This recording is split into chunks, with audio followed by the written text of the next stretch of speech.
Thank you very much, Excellency, and thank you, Shiri, for organizing this meeting. It's a great pleasure, and also Asha. I see many familiar faces here, so thank you very much. Let me first of all take this opportunity to express again my condolences to the people of Israel and to the government of Israel for the horrible atrocities that were committed some weeks ago, 2 years ago. There is deep sympathy and commiseration for Israel's plight and also the challenges which Israel faces, I think. Despite all the noises, I come from a region where the views are very mixed, and also there's significant support for Israel, especially in Kenya, but also Ethiopia and other countries of the Horn. Having said that, I think there's no doubt that, as you said, Iran remains a big actor, a big player, with considerable investment over the years in projecting power across the Horn of Africa. Now, since the Iranian Revolution in 1979, we have seen that projection of power evolve. Initially, I think all the discussions about the axis of resistance tends to be military. But I think the first, act by Iran was actually to build an ideological axis of resistance. And I think that tends to be underplayed by analysts, but we have seen how actually very sophisticated propaganda was used by Iran to actually build a lot of anti-Semitic hate, but also to actually project Israel in a increasingly very in a kind of a way which is very different and radical from the past.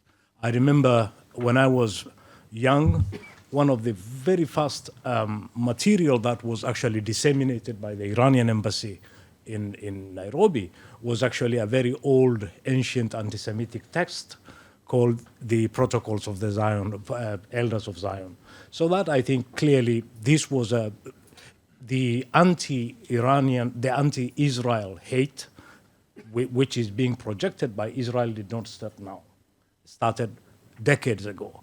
And I think it was only militarized, and the axis of resistance became militarized once that ideological axis of resistance was built.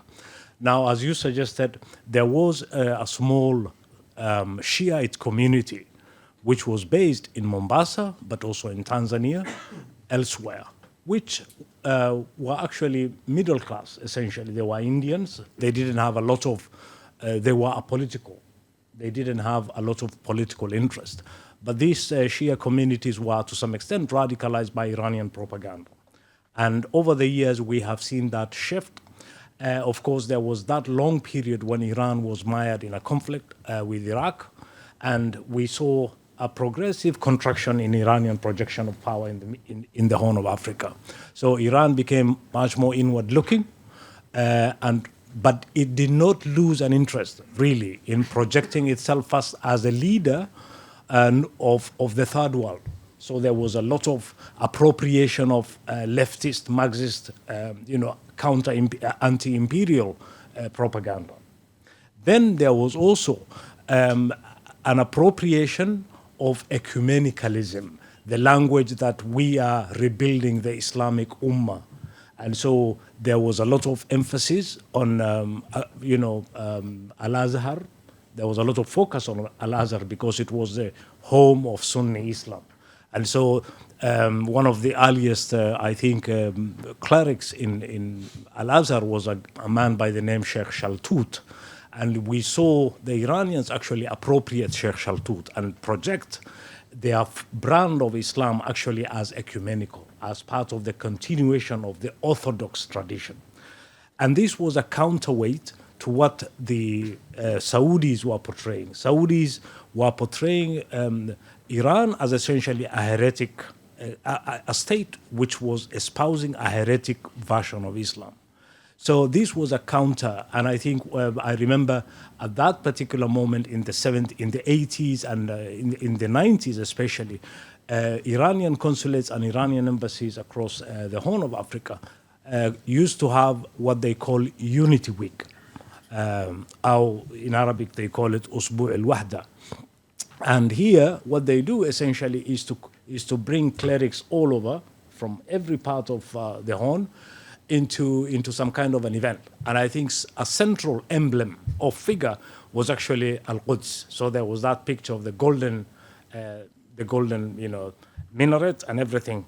So this essentially was, first of all, galvanize the ummah and galvanize them around actually a very potent symbol, and that was Al-Quds.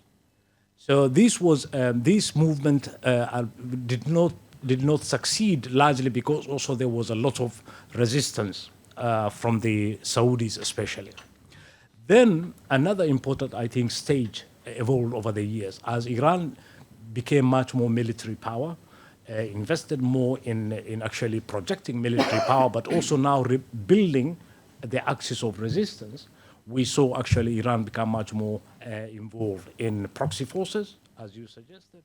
Weapons through largely Sudan, but also growing linkages with quasi-armed groupings. There have even been, I think, at one point, really credible evidence that Iran was much more interested in really grooming Al-Shabaab to some extent, despite the fact that Al-Shabaab is a Wahhabi movement, considers Iran as or Shia Islam as essentially heretic. At the moment, I think we are in actually a very interesting place now, where Iran's axis of resistance has largely been eviscerated. But we should, and I totally agree with your analysis that this does not mean that Iran will not attempt to rebuild its axis of resistance. It will. That is the nature of, I think, the Iranian state. It constantly, it knows when to retreat, and it knows when to, I think, continue rebuilding its asset. And we see that very much in not only just, in North Africa, not North Africa, but really in the Levant. But I think we will see this also evolve to the Horn, because the Horn is very much tied to what happens elsewhere. The whole, I think my analysis essentially is the Red Sea arena. Iran sees itself as a legitimate Red Sea arena actor because it's an oil power. It also is invested really in really what they call maritime security. At one point, during the piracy, Iranian Navy actually came as far as the Horn of Africa to act as a legitimate, status quo power, invested naval status quo power, invested actually in interdicting piracy syndicates. I think the irony, of course, is that some of the biggest piracy, some of the biggest, dubious industries now flourishing in the Horn of Africa, and especially the coast, especially arms smuggling, is actually Iranian. Most of the arms that are ending up in Al-Shabaab hands are actually Iranian weaponry, passed through Houthi and passed through other proxy forces. So to some extent, whether this is direct or indirect, Iranian weaponry are now ending up in militant hands. Just to give you an example, Al-Shabaab is now using a much more longer range projectile. I think it must be 107 millimeter mortar, which has a longer range. It's a form of Katyusha. So this is being used by Iran, and there have also been by Al-Shabaab, and there have also been reports of actually other forms of projectiles being used. Now, there is also contact between the Iranian-backed Houthi group and Al-Shabaab. There are actually groups of Al-Shabaab trainees who have undergone training in some kind of a naval, operation. We don't know exactly precisely what kind of, skill is being imparted, but there's no doubt, at least in my mind and other people I talk to, that if Al-Shabaab manages to gain these longer range capabilities that the Houthis have. Or much more, skills at IEDs, even types of munitions that can be deployed on the sea, some kind of naval drones. Those are capabilities that people are now speaking about, and Iran, probably using its Houthi, is rebuilding these closer relations. Of course, for a variety of reasons, Iran will not want to be seen as the backer of Al-Shabaab, but clearly we see. Now, the reason why Al-Shabaab is important is that Al-Shabaab is probably the wealthiest and the deadliest insurgency operating in Africa today. No other group has as much capability and has much strength and holds as much territory as Al-Shabaab does. Now, Israel has a lot of vested interest in the economies of East Africa. It's a large economic player in Kenya, for example, and one of the earliest, areas and targets that were that Al-Shabaab actually was Israeli aircraft, El Al in Mombasa, but also Israeli tourism facilities and hospitality sector. So clearly, I think that area of Iran, Houthi, Shabaab, that triangle needs to be very much closely followed in the coming years, because I think it could evolve to something much bigger. Beyond I think, Al-Shabaab, I worry a lot about what is happening in Sudan. Sudan is essentially a failed state.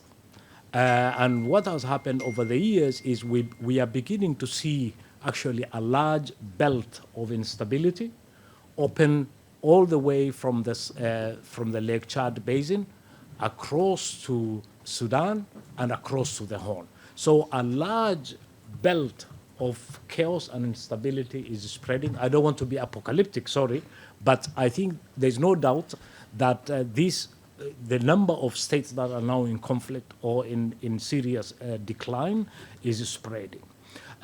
We have seen this very high intensity conflict in Sudan, which eventually has led to a split. So a kind of a Libya type scenario is evolving. Now there's a linkages between some of the jihadi groups now operating in the Sahel, Lake Chad basin, have linkages also with the armed actors in Sudan. The Sudan's armed actors were actually transnationalized a long time ago. They fought in Yemen, they fought in Libya, so it isn't new to them. So there's a lot of transnationalization of armed actors, which actually creates, I think, the perfect condition for groups and militant groups and also external actors who want to profit. Iran is a major backer of the Sudanese armed forces. I don't think there is any ideological linkages or support, although it has been rumored that because SAF is largely is backed by the old regime and has Islamic Brotherhood elements in its high ranks, this probably could explain why Iran sees SAF as probably a potential ally in the future. But clearly, I think the Iranians are probably doing it for pragmatic reasons. They see a lot of actors coalescing around SAF because it is seen as a quasi-legitimate or somehow an acceptable party in the conflict. So I think their calculations is that by actually working closely with SAF and portraying itself as a legitimate, responsible actor supporting a legitimate state, Arab actors could play around. And we have seen this actually work effectively for Iran's favor. There was that early period when, for example, Saudi Arabia began to see Iran as a potential ally. So the militaries exchanged, there was I think, protocol signed and so on and so forth. Egypt also.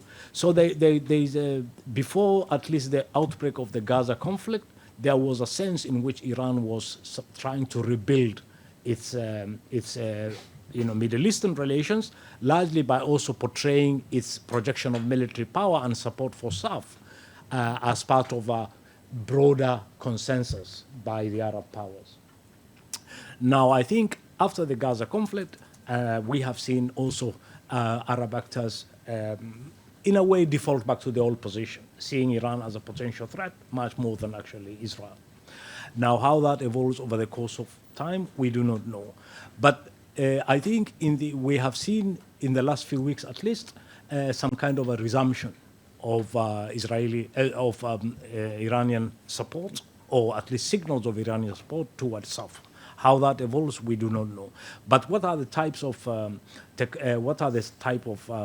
munitions or weapons that are being supplied by the Iranians to South?